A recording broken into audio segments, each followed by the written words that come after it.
اس کے بعد ایک 2 دفعہ فضل الرحمان، اور اس کے بعد یہ مریم نے کوئی راستے میں رہ گئی تھی، اس کی بھی لانگ مارچ. لیکن سب کا ایک کہہ رہے تھے کہ مہنگائی سے لوگ تباہ ہو گئے.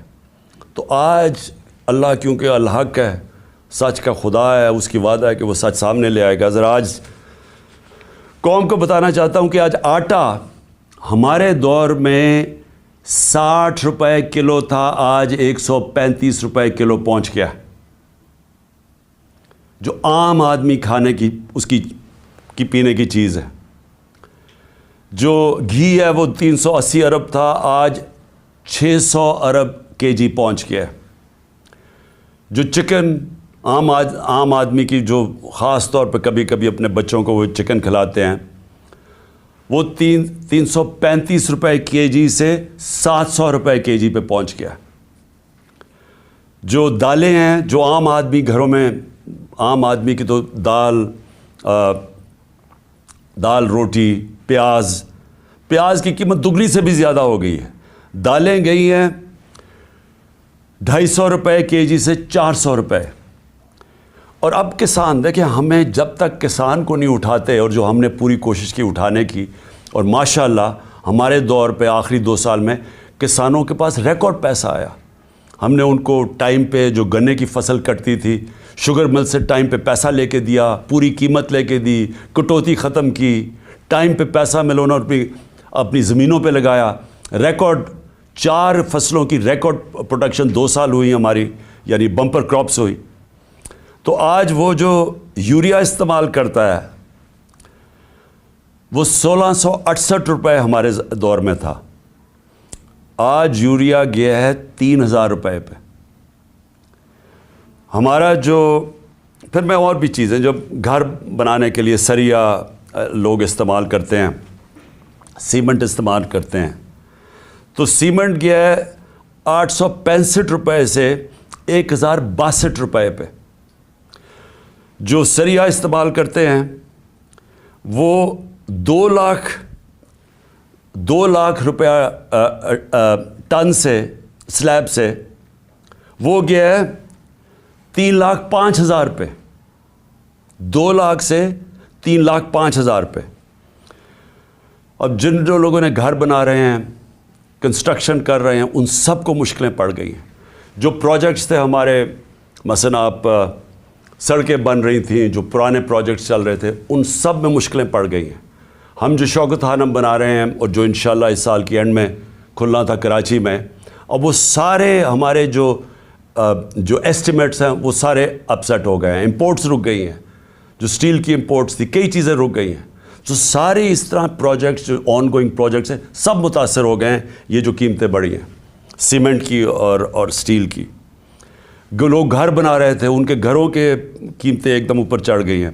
پھر دوائیں، انہوں نے امپورٹس کے اوپر جو بین کیا ہے، جو لائف سیونگ ڈرگز ہیں، جو خاص طور پہ آپ استعمال کرتے ہیں، کینسر کی ڈرگز، ہارٹ کے لیے، وہ ان سب میں قلت آ گئی ہے. کیونکہ یہ جو سوچے سمجھے بغیر سب امپورٹس بند کیے ہیں، جس میں متاثر ہو رہے ہیں ہاسپٹلز اور وہ مریض جن کی سیریس بیماریاں ہیں. اچھا، اب یہ نئے بجٹ آ گیا. یہ میں آپ کو بتا رہا ہوں، یہ اب تک جو مہنگائی ہوئی تھی، اب یہ جو انہوں نے ابھی جو آج لے کے آئے ہیں، اس کے اندر گیس اور بجلی.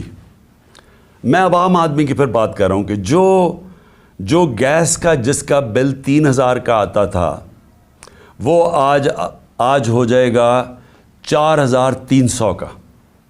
جو بجلی کا بل جن کے گھر 10,000 آتا تھا، وہ 13,000 پہ چلا جائے گا.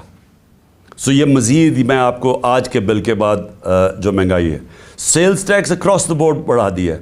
یعنی ساری چیزیں، کیونکہ سیلز ٹیکس انہوں نے بڑھایا ہے، ساری چیزیں اس سے مہنگی ہوں گی. اور جو بھی میں نے سریا کی اور سیمنٹ کی بات کی تھی، ان کے اوپر جو گیس، سریا بنانے کے لیے جو سٹیل ملز کو گیس جاتی تھی، اس میں 14% انکریز کر دیا، تو اس کی قیمت اوپر جائے گی. سیمنٹ 10% گیس کی قیمت انکریز کر دی ہے، تو مزید اس کی قیمت اوپر چلی جائے گی. یوریا کے لیے جو پھر کسانوں کا مسئلہ آئے گا، یوریا کے لیے جو گیس 70%، اس پہ 70% گیس کی قیمت بڑھا دی گئی ہے، جو یوریا یعنی جو کھاد کی فیکٹریز کے اوپر گیس جاتی تھی، تو اس سے ایک بوری کے اوپر 375 روپے کا اضافہ ہو جائے گا اب کسانوں کے لیے. اور کسانوں کو آگے مشکل پڑی ہوئی ہے کیونکہ ٹیوب ویلز کے اوپر جو بجلی کی تھی اس کی سبسڈی ختم کر دی، تو مزید اور کسانوں کے لیے اور ایک اور عذاب آ رہا ہے. اب اس سے ہوگا کیا؟ اس سے ہوگا یہ دو چیزیں ہوں گی. ایک، مہنگائی بڑھے گی. مہنگائی آ گئی 50 سال میں پاکستان کی تاریخ کی سب سے زیادہ مہنگائی ہے. میں نے پھر سے کہا کہ ان کی ساری کیمپین ہمارے خلاف کیا تھی کہ ہم نے بہت زیادہ مہنگائی کر دی. ہمارے دور پہ جو مہنگائی تھی وہ 12% تھی، وہ آج پہنچ گئی ہے 30% کے اوپر اور مزید بڑھنے والی ہے. جو سب سے خوفناک چیز ہے، جو فوڈ انفلیشن، جو کھانے پینے کی چیزیں جو مہنگی ہوئی ہیں، وہ ہمارے دور پہ 16% تھی، آج 40% پہ پہنچ گئی. تو اس سے جو عام آدمی ہے، میں پھر سے کہتا ہوں جو سیلریڈ کلاس ہے، پہلے تو مہنگائی میں وہ پسیں گے، ساتھ ساتھ یہ جو انہوں نے چیزیں بڑھائی ہیں، جو انہوں نے امپورٹس کے اوپر جو ان کی غلط پالیسیز تھی، جو نااہلی تھی، اسے فیکٹریاں بند ہو رہی ہیں. ہماری جو ریکارڈ انڈسٹریل پروڈکشن تھی، ہماری جو انڈسٹری اضافی تیزی سے بڑھ رہی تھی، آج وہ منفی پہ چلی گئی ہے. جو انڈسٹریز، جو ٹیکسٹائل انڈسٹری، آپ فیصل آباد جا کے دیکھیں، جدھر مزدور نہیں ملتا تھا، آج بے روزگاری شروع ہو گئی ہے. ایک طرف بے روزگاری، ایک طرف مہنگائی. انٹرسٹ ریٹ انہوں نے ریکارڈ اوپر کر دیے ہیں. اس کا مطلب کہ جو بھی آپ کوئی نیا کاروبار شروع کرے گا وہ 100 دفعہ سوچے گا، کیونکہ انٹرسٹ ریٹ اوپر چلے گئے، سود کی شرح اتنی اوپر چلی گئی ہے. تو ایک طرف مہنگائی، دوسری طرف بے روزگاری. اب میں جو آج میرا اصل آج آپ سے بات چیت کرنے کا مقصد کیا تھا، اب آگے ہم کیا کر رہے ہیں، جا کدھر رہے ہیں. میں اس لیے آپ سے کہہ رہا ہوں کہ یہ جو مزید مہنگائی آئی ہے، اور یہ جلدی انہوں نے کی ہے. شروع میں ان کو سمجھ نہیں آئی کیا کرنا تھا. اپنے این آر او کے اوپر انہوں نے وقت گزارا. ان کو صرف ایک پڑی ہوئی تھی کہ کس طرح کے ان کے 1100 ارب روپے کے ان کے اوپر کرپشن کیسز تھے وہ ختم ہو. ہم ہر سال، ہمارے 3.5 سال کے اندر، ہر سال جو نیب ریکور کرتی تھی چوری کا، وہ 160 ارب روپیہ تھا. ہم نے 480 ارب روپیہ اپنے دور میں نیب نے ریکور کیا تھا. ہم نے نہیں کیسز بنائے تھے، یہ پرانے کیسز تھے، لیکن ہمارے دور میں نیب پیسے ریکور کر رہی تھی کیونکہ ہم کسی کو بچا نہیں رہے تھے. اب 1100 ارب روپے کے جو کرپشن کیس ہیں انہوں نے معاف کروا لیے ہیں. تو ایک طرف قوم کی کمر توڑ دی ہے مہنگائی اور بے روزگاری سے، دوسری طرف انہوں نے اپنے کرپشن کے کیسز معاف کروا لیے ہیں، اور تیسری طرف روپیہ ڈالر کے بنسبت 90 روپیہ گرا ہے کہ کبھی پاکستان کی تاریخ میں اتنا زیادہ ڈالر مہنگا نہیں ہوئی اور اتنی تیزی سے روپیہ گرا نہیں ہے. تو قوم کے لیے تو کیا ہوا اس سے؟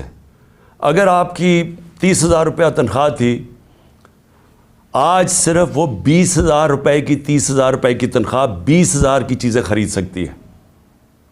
آج جو ڈی ویلیویشن ہوئی ہے، ساری قوم کا جو جیسے کہتے ہیں نا جی ڈی پی، کیونکہ جی ڈی پی ڈالر سے میجر ہوتی ہے، تو پر کیپٹا انکم ڈالر سے میجر ہوتی ہے، وہ ساری نیچے آ گئی ہے. ان کے ہوتے ہوئے جب تقریباً 90 باہر مارکیٹ میں جاؤ تو وہ 100 روپیہ کا بھی سے زیادہ ڈالر مہنگا ہو چکا ہے. تو جب کہ ایک قوم کی دولت میں کمی ہوئی ہے، یہ جو سارے 30 سال سے ملک کا پیسہ چوری کر کے، منی لانڈرنگ کر کے باہر لے کے گئے ہیں، ان کے ایون سیل اپارٹمنٹ اور ان کے مے فیئر میں اور بڑی بڑی گاڑیاں اور ون ہائیڈ پارک اور یہ جو باہر ہوٹل خریدے ہوئے ہیں اور انہوں نے بے نامی چیزیں خریدی ہوئی ہیں، باہر بینکوں میں آف شور اکاؤنٹس میں پیسے رکھے ہوئے ہیں، قوم کے لیے 90 روپے ان کی دولت میں کمی اگر روپے میں پڑے ہوئے ہیں، اور ان کے باہر پیسے میں 90 روپے اضافہ ہو گیا. پاکستان کے مقابلے میں ان کے پیسے میں 90 روپے زیادہ امیر ہو گئے ہیں. ان کو کوئی فرق نہیں پڑا، اس لیے انہوں نے آتے ساتھ ہی کبھی کوئی پرواہ نہیں کی کہ کیا انہوں نے اگر ان کو سازش کے تحت بٹھائی دیا تھا، کیونکہ عمران خان ملک تباہ کر رہا تھا، تو انہوں نے آ کے کوئی روڈ میپ دینا تھا کہ ہم نے ملک کو کیسے ٹھیک کرنا ہے، کیونکہ یہ تو بڑے تجربہ کار تھے. ہم تو جی اسحاق ڈار نے کہا میں روپے کو $200 کو نیچے لے کے آؤں گا، میں IMF کو سامنے یہ کر دوں گا، بڑی بڑھ کے ماری، میں تجربہ کار ہوں. آج یہ بتائیں کہ انہوں نے ملک سے کیا کیا، اور جو ان کے ہینڈلر لے کے آئے تھے ان سے ذرا پوچھیں کہ آپ نے یہ ملک سے کیا کیا ہے. کون جواب دے؟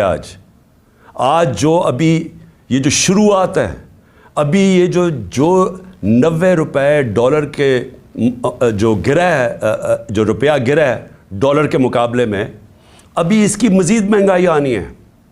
جو ایک تھوڑی ٹائم کے بعد جب آپ کا روپیہ گرتا ہے تو جو باہر سے چیزیں لے کے آتے ہیں وہ ٹائم کے بعد مہنگی ہونی شروع ہوتی ہیں.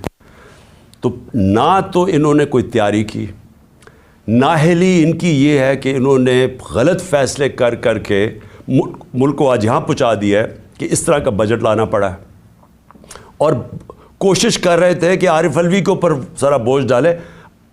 پارلیمنٹ میں بھی نہیں چاہتے تھے کہ ڈبیٹ ہو اس کے اوپر، اس سے کہتے تھے آرڈیننس سائن کرو تاکہ یہ بچ جائیں کہ پارلیمنٹ میں ان کے اپنے لوگ کیا یہ جو بجٹ لے کے آ رہے ہیں وہ کیا بولیں گے اس کے اوپر. قوم کے اوپر سارا بوجھ، خود اپنی کرپشن کے کیسز معاف، اور کوئی آگے راستہ بھی نہیں ہے، روڈ میپ بھی نہیں ہے. میں آخر میں یہی بات کرنا چاہتا ہوں کہ جو بھی ان کے بیکرز ہیں یہ سمجھ جائیں کہ ان کے پاس کوئی اگلا آگے کا راستہ نہیں ہے. یہ اگر سمجھ رہے ہیں کہ اس سے آپ IMF کے ڈالرز آ جائیں گے تو وہ یہ ایسے سمجھیں کہ یہ کینسر کا علاج ڈسپلن سے ہو رہا ہے، تھوڑی دیر کا تھوڑا سا آرام آئے گا، لیکن کینسر جب تک کاٹ کے نکالی نہ جائے یہ کینسر پھیلتی جائے گی، یہ قرضے بڑھتے جائیں گے، آمدنی سکڑتی جا رہی ہے. ہماری ریمیٹنسز جو ہمارے دور میں 17% انکریز کر رہی تھیں، ہماری ریمیٹنس میں 17% اضافہ ہو رہا تھا جو 31 ارب پہ پہنچ گئی تھی، وہ ان میں اب 11% کمی آ گئی ہے.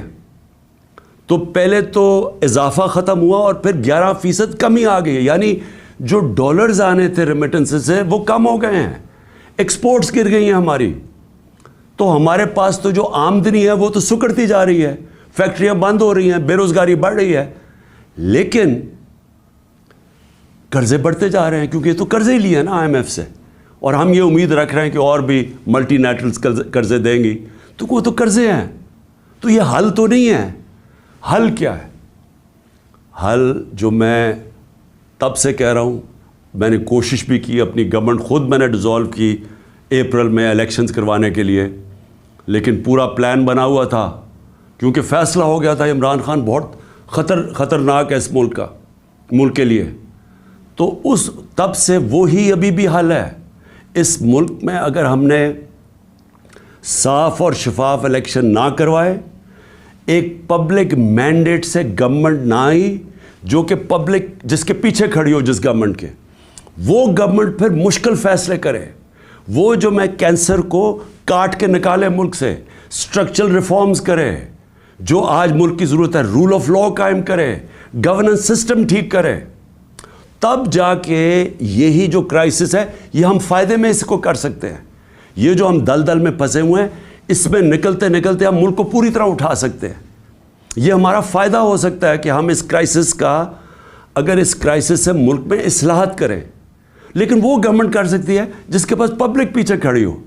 جب آپ کے پاس پبلک مینڈیٹ نہیں تو آپ ان PDM کے یہ جو اوپر 60% لوگ ضمانت پہ ہیں کرپشن کیسز پہ، اور ان کا سلوشن یہ ہے، کیونکہ ان کے پاس تو حل کوئی نہیں ہے، ان کا سلوشن یہ ہے کہ عمران خان کے اوپر 60 FIR کاٹ دو، اس PTI کے لوگوں کو جیلوں میں ڈالو، ان کے اوپر تشدد کرو، ان کو خوف پھیلاؤ، ان کو ڈراؤ دھمکاؤ، اور ان کو اور اس طرح کرو کہ جب وہ بالکل پارٹی ان کی ٹوٹ جائے تو پھر الیکشن کرواؤ. وہ ہونے نہیں لگا، کیونکہ آپ جتنا زیادہ دبائیں گے وہ پارٹی اتنی اور اٹھتی جا رہی ہے. پبلک کوئی بیوقوف تو نہیں ہے، پبلک تو فیصلہ کر بیٹھی ہے جس کی وجہ سے یہ ڈرے ہوئے ہیں. تو صرف اور صرف عمران خان کو باہر کرنے کے لیے ملک کو تباہ نہ کریں. یہ اصل میں جانا ہے ہماری سیکیورٹی کے اوپر. جو آج ہمارے حالات ہو گئے ہیں، ہم تو کسی کے سامنے اب کھڑے بھی نہیں ہو سکتے، کیونکہ ہمیں تو انہوں نے ملک کو ادھر پہنچا دیا ہے. 300